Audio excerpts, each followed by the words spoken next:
Et finalement, ça fait peu de temps qu'on la prépare puisque cette exposition est née d'une opportunité, une opportunité récente qui est liée aux travaux du musée Eugène Delacroix à Paris. Donc ça fait 1 an tout juste qu'on prépare cette exposition qui a été réalisée par nos équipes en un temps record et on est très fiers du résultat.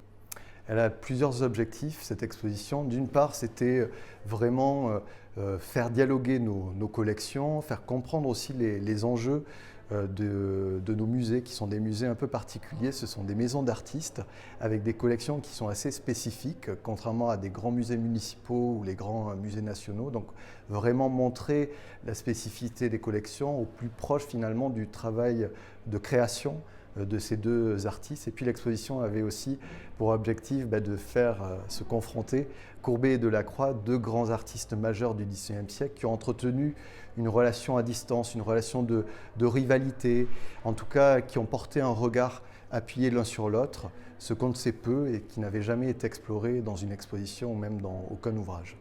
C'est une chance, on a la chance d'être reconnu par beaucoup de partenaires qui nous permettent de réaliser des expositions comme celle-ci. On a effectivement à chaque exposition une 60aine d'œuvres, mais là ce qu'il y a de plus exceptionnel encore, c'est que finalement, très rarement un musée prête autant d'œuvres. Et donc là, c'est l'occasion des travaux qui fait qu'on a toute une collection quasiment qui intègre ici nos murs dans un écrin nouveau.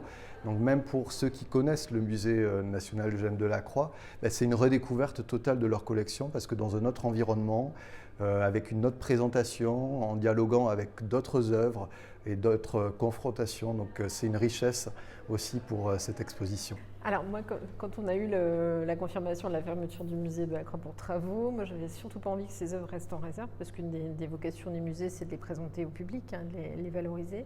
Donc on a commencé à contacter un certain nombre de collègues et puis le premier à avoir répondu c'est le musée Courbet. Et donc on a monté ce projet assez vite parce que finalement ça a mis un peu plus d'1 an en essayant de pas juste de présenter la collection du musée Delacroix, mais surtout de réfléchir à un projet avec des séquences en fonction aussi de la collection et de l'objet du musée Courbet.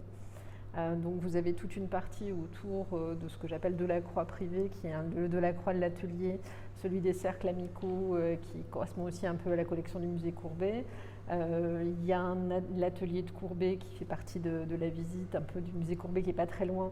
Donc on présente aussi des grands décors de Delacroix et des œuvres qu'il avait dans son atelier. Et puis il y a une partie de l'exposition qui est consacrée justement à la rencontre ou non-rencontre, ça reste un peu mystérieux, entre Delacroix et Courbet et aux admirateurs de Delacroix qui connaissaient aussi Courbet. Donc il y a vraiment à chaque fois des croisements. Le cabinet d'art graphique montre les techniques des deux artistes, des croisements entre les deux artistes. Donc c'était vraiment une jolie rencontre. Est-ce que ça peut servir de porte ouverte aussi à Courbet pour entrer au musée Delacroix cette fois ? Peut-être qu'on aura ensuite un autre projet autour de Courbet Delacroix.